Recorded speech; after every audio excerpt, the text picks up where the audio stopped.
Let's talk about that one land that everyone regrets buying. You know the land.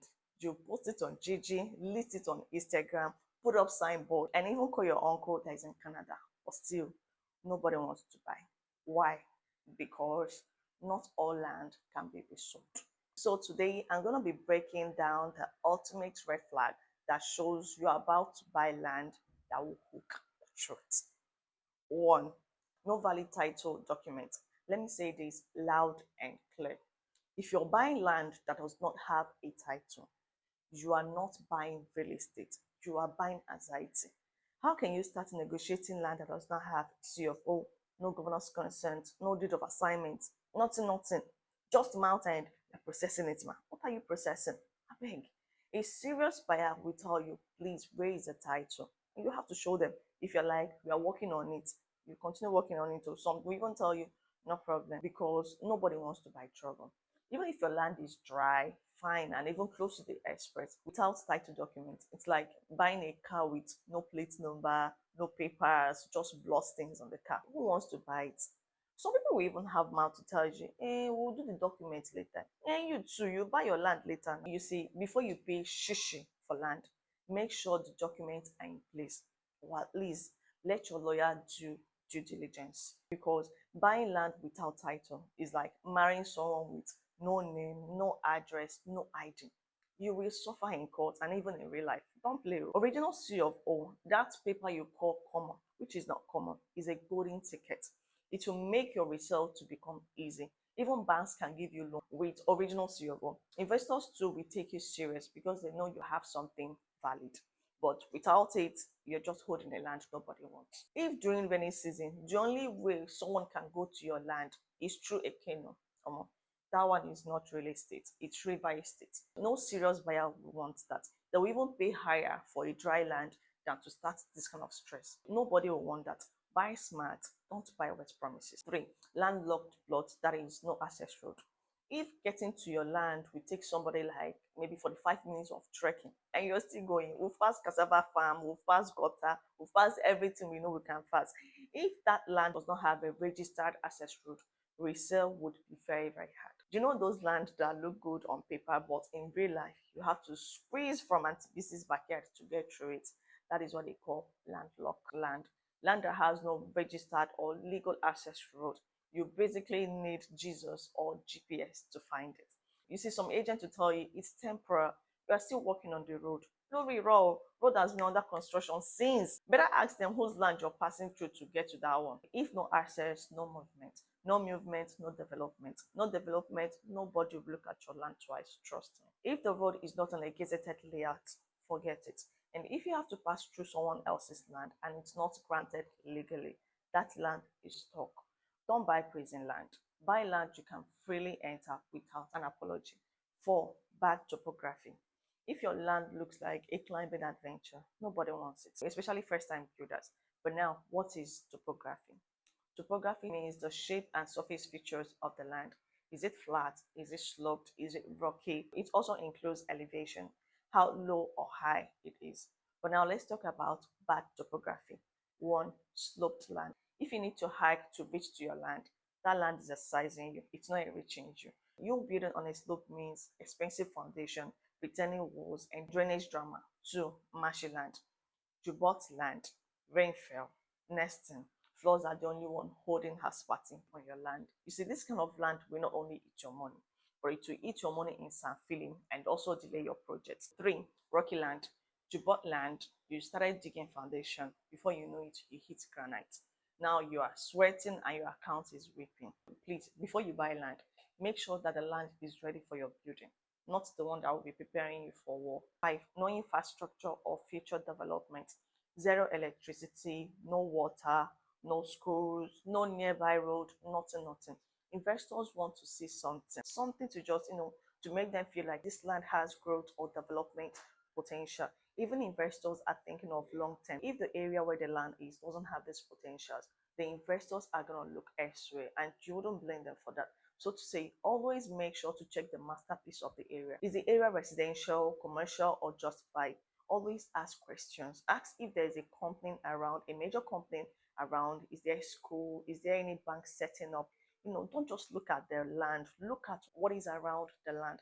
Land is not just about what you're buying, it's about what you're buying into. Don't just buy land because of price, buy because of purpose. You're not buying the square meters, you're buying opportunity. Six, land in controversial or disputed area. Imagine three families fighting for one land, claiming that the land belongs to them, whereby another person is telling you that government will soon come and take the land. If you're the one, would you buy such land? Nobody will want to buy that land. So reselling would be very, very difficult. Buyers don't want wahala. Due to you don't want wahala. So now if they can't bring out one clear owner and show you that this is the person that owns this land, if they can't bring it out, if they cannot give you a clean title, and if they cannot give you a unified agreement, please leave that land without explanation. Always do a land verification search at the land registry to avoid all these kind of wahalas. Get your lawyer, allow your lawyer to do the due diligence. Ask the communities, those ones, the villagers, they know even something that happened 1970, they will tell you. Make sure to buy land that is free from court, free from acquisition, free from spiritual landlord. Please and please. Seven, government acquisition zone. So you bought land, everything looked good, and one day bulldozer just came. Now you're hearing that the land is government acquisition. The land belongs to the government. Please do a land search at the land registry. Ask for excision and gazette proof. And if you eventually find out that the land belongs to the government, kindly walk away with your wallet intact. You don't want trouble. You don't even want to fight the government. Buy government land at your own risk. Even if you build palace in it, one thing that is permanent is heartbreak because they're going to bring it down.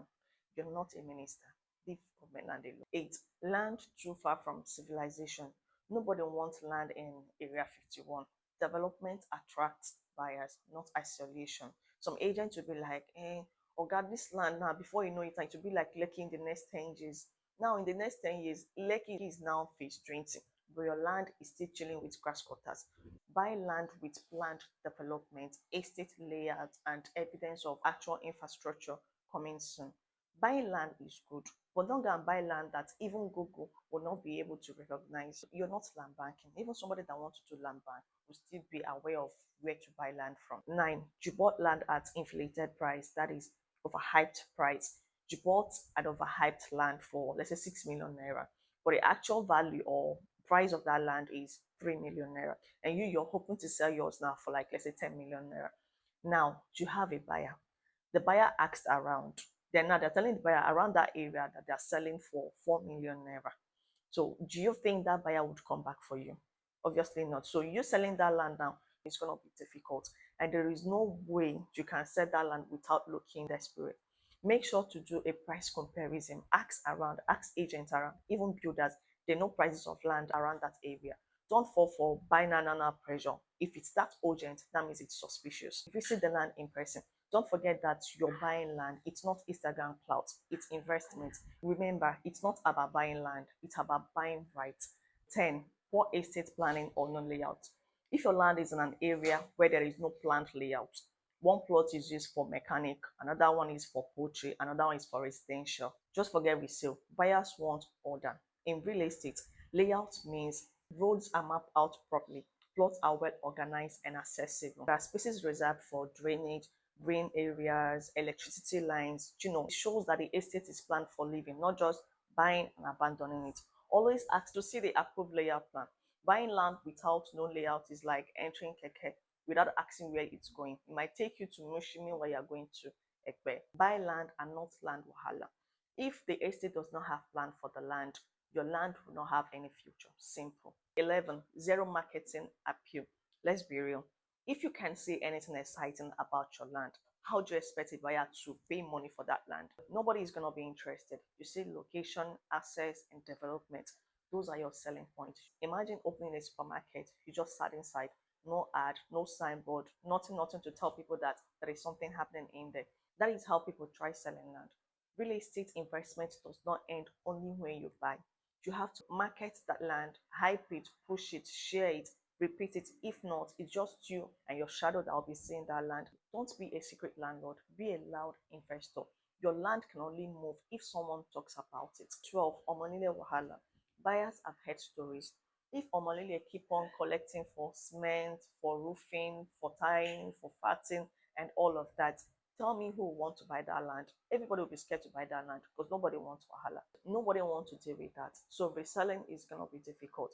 The problem is that many of them believe that once land is sold, they can still collect extra money for fencing, for building foundation, even because Friday.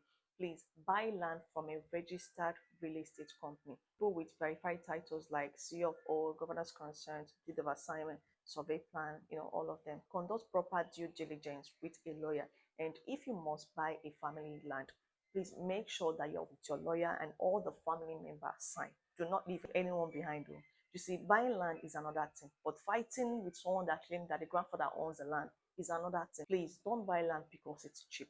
Buy land that you can resell, that can appreciate and attract people, because real estate is an investment. And if you can't exist where you need to, it's not wealth, it's wahala. So let me know in the comment section what you think. And don't forget to hit the subscribe button and share. Bye for now.